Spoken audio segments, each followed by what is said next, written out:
Hi there. I just want to share with you a very positive experience among Tongan people since I arrived here in Tonga. This is my third day, and I've experienced at least three instances that I told myself, wow, this is what hospitality is. Very friendly Tongans. All right. So the latest one was this morning. It's around half past 10. I was a little bit raining. I got my brolly. I was walking on a sidewalk, one of the main road here, and heading off to the ancient Tonga, which is an attraction here in Nuku'alofa, which is one of the best places to go if you are a tourist or a traveler and to learn more about Tongans as well as the Tongan culture. So I was walking and I was on a sidewalk, and then a man in a car stopped by next to me and asked me, "Where are you heading to?" And I told him I'm heading off to the ancient Tonga, and then he told me it's quite a walk and it's raining. And then he asked me if I would love to have a ride and he will take me to my destination. Well, I told him, so sir, thank you so much for your kindness, but this time, although it's raining, I prefer to walk because I want to get some exercise, although it's quite a distance. It's about a 45-minute walk from my hotel. And then the man said that it's you don't need to worry, you don't need to pay me, and if you want, you can just hop in and I'll give you a ride. That's a very sad, great gesture of kindness and hospitality. Because I was the only one walking, so there is a public transportation here, but it's not to take the bus, or even neither the taxi. And because I would just want to have an exercise, at least a walking exercise this time. And I am so impressed about this hospitality of the Tongan people. And then I ended up not riding in a car, and then politely saying thank you very much, and I just continue on my journey to the ancient Tonga. Another situation was yesterday. So on my way back from the blowhole, I took the public bus on my way to the blowhole. But on my way back, there were not a lot of buses heading back to the town, but there were. But that time there were no buses. So it was quite hot yesterday, and I stopped by a store and I grabbed a soda. And I had a nice conversation with a Tongan lady who owns the store, and I asked, and we had a great conversation.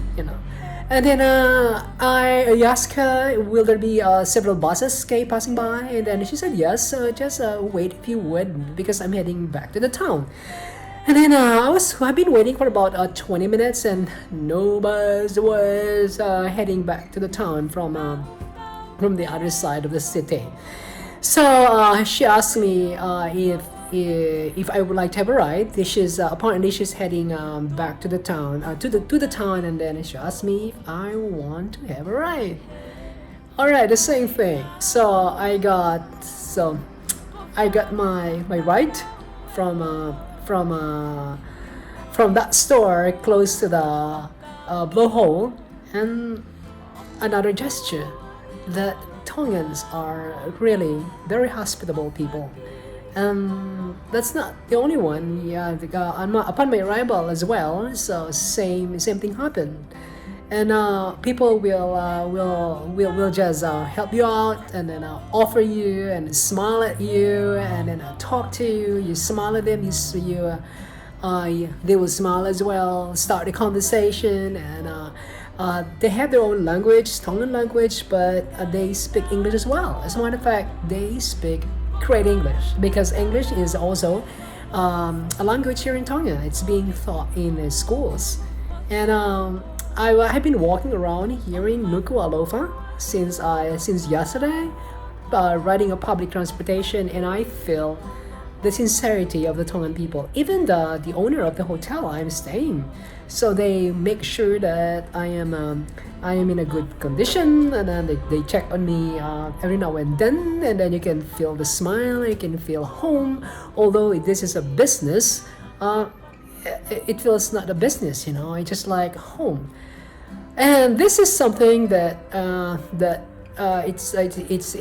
not something that money could purchase, you know. It's the most valuable experience when you're traveling.